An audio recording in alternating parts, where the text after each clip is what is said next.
Jesus freak here, and maybe I'm a little late to the game here talking about this.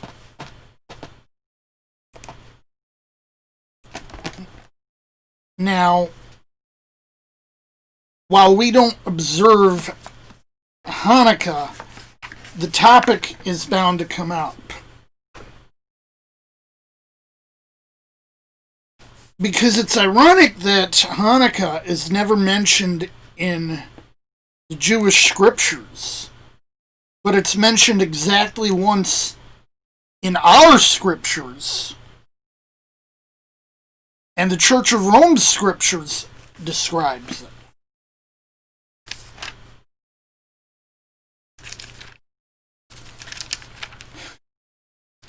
I find that kind of strange.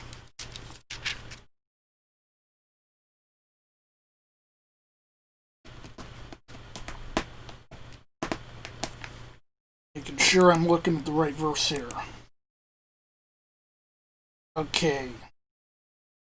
The sole mention in the Bible of Hanukkah is in John 10:22, which reads, "And it was at Jerusalem the feast of the dedication, and it was winter." The dedication in question is Hanukkah.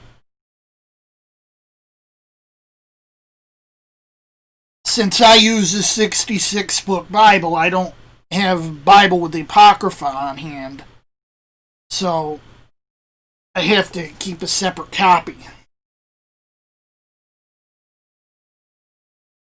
Alright. There are two mentions in the Apocrypha. In 1st Maccabees and in 2nd Maccabees. Now, I'm using Wikipedia here to make sure I'm looking at the right passages.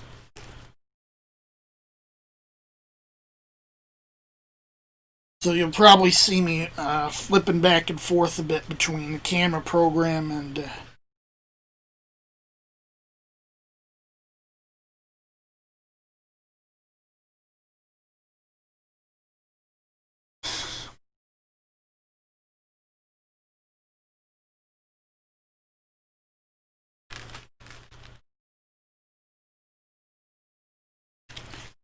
now here's the passage out of 1st Maccabees. Remember, I'm reading out of the Apocrypha. The Apocrypha is not Theopneustos.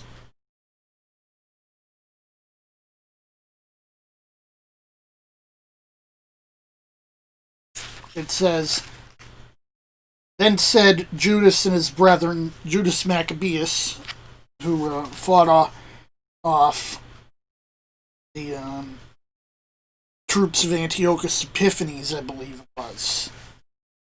"Behold, our enemies are discomfited. Let us go up to cleanse and dedicate the sanctuary." Upon this all the host assembled themselves together and went up into Mount Zion. And when they saw the sanctuary desolate, and the altar profaned, and the gates burned up, and shrubs growing in the courts as in a forest or in one of the mountains, yea, and the priest's chambers pulled down, they rent their clothes and made great lamentation and cast ashes upon their heads and fell down flat to the ground upon their faces and blew an alarm with the trumpets and cried toward heaven. Then Judas appointed certain men to fight against those that were in the fortress until he had cleansed the sanctuary.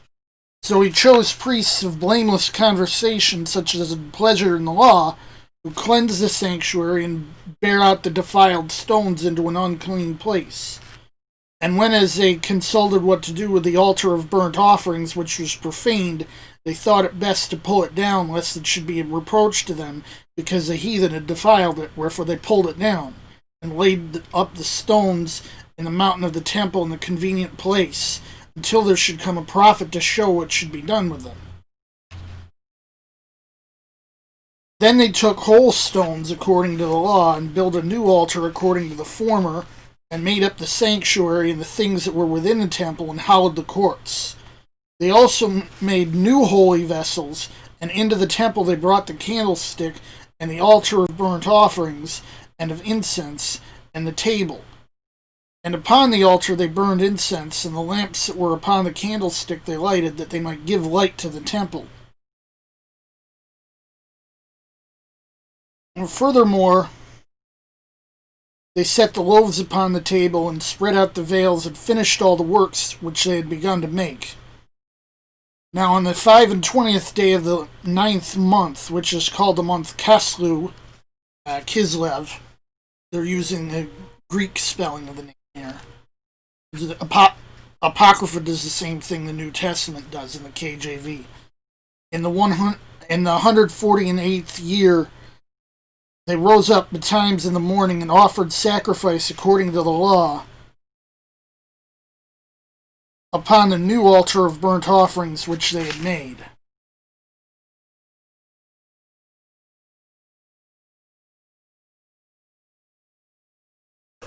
And then the rest of the chapter goes on to describe the inauguration of the festival.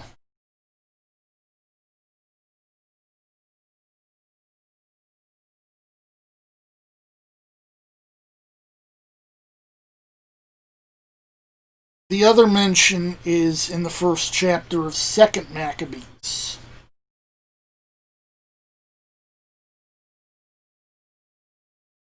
And I'm not going to read the whole thing, but they refer to it as the purification of the temple. And this telling, rather than associating it with Judas Maccabeus,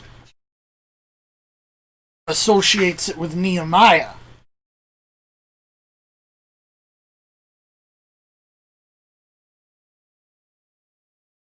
And refers to it as Naphthar.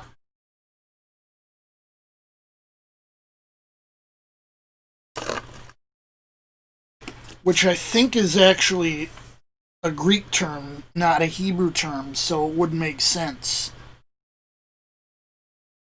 Which, of course, is another sign that, well, 2nd Maccabees is not Theopneustos.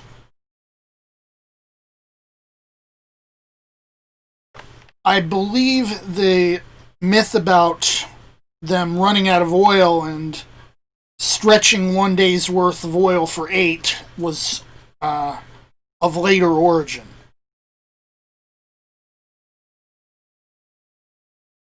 I just thought I'd bring this up, since most of us aren't going to be familiar with the Apocrypha, and it's going to take, a little bit of explanation outside of Scripture as to why this goes on. Jesus freak out.